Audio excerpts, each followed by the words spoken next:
My alien friend asked me to protect his partner. I never expected an alien to arrive. No one noticed the small blue light in the night sky. No one except him. Ethan Cole was standing on the roof of his old apartment, holding a cold cup of coffee, trying to forget another long and boring day. The city below was loud, but the sky above was quiet. Too quiet. Then the light moved. It was not a plane. It was not a star. It stopped, and looked back. Ethan felt a strange fear in his chest. His heart beat fast. The blue light slowly came down, silent, smooth, and calm. It landed on the empty building across the street. A moment later, Ethan's phone vibrated. Unknown contact, Ethan. I need your help. Please. Ethan froze. Only one being called him like that. His alien friend. Ethan had met Cale 3 years ago, deep in the desert during a night trip gone wrong. Cale was not human. He looked human, but his eyes were silver, and his skin glowed softly in the dark. Cale said he was a traveler from another world, hiding on Earth. Against all logic, Ethan believed him.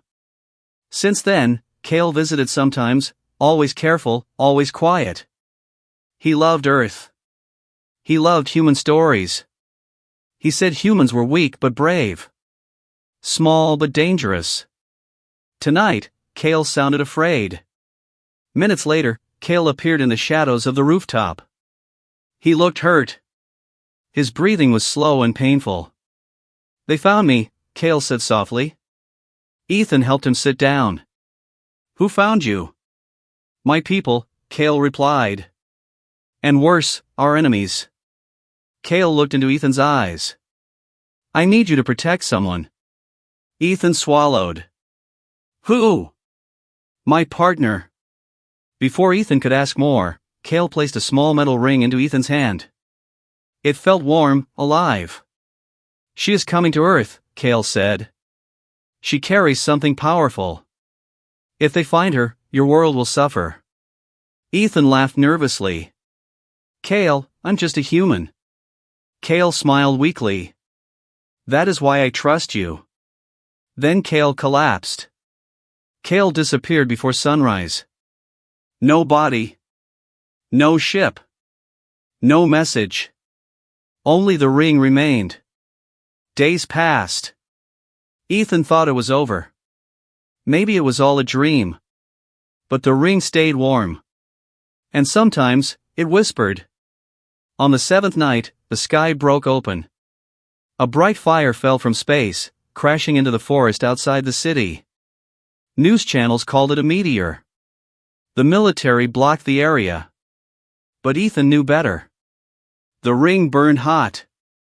She has arrived, the whisper said. Ethan drove through back roads until trees surrounded him.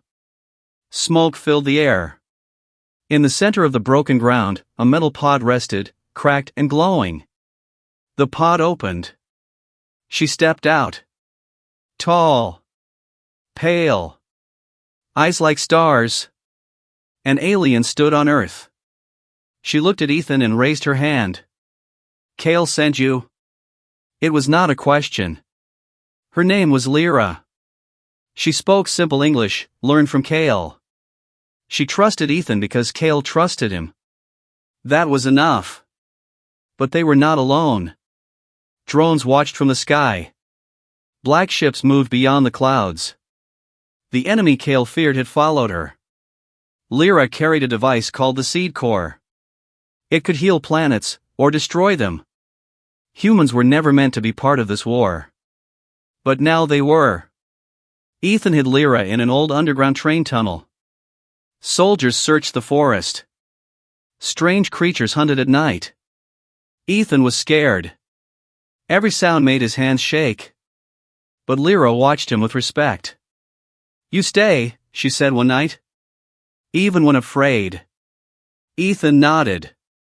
Humans do that. The enemies attacked on the 10th night. Not soldiers. Hunters. Tall, dark beings with red eyes and sharp armor. They moved fast and killed without sound. Ethan grabbed a broken metal pipe. His hands were shaking.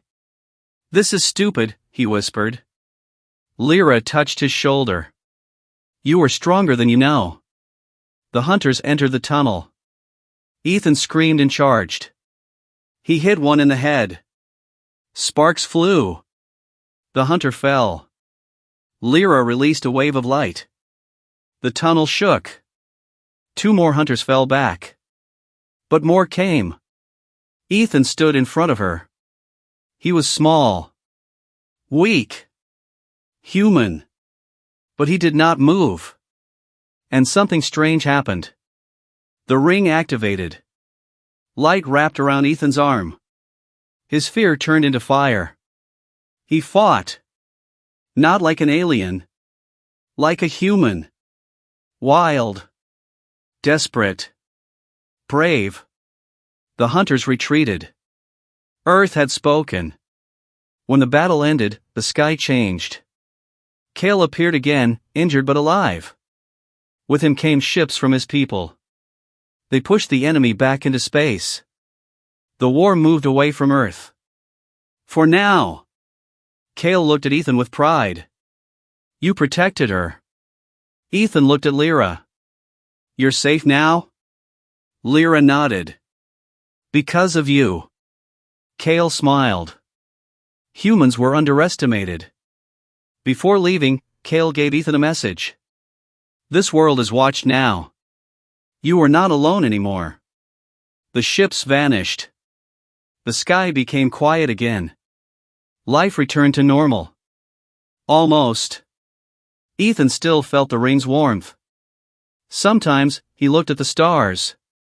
And sometimes, the stars looked back. Because somewhere in the universe, aliens now told stories about Earth. About a small human who stood between worlds and did not step aside.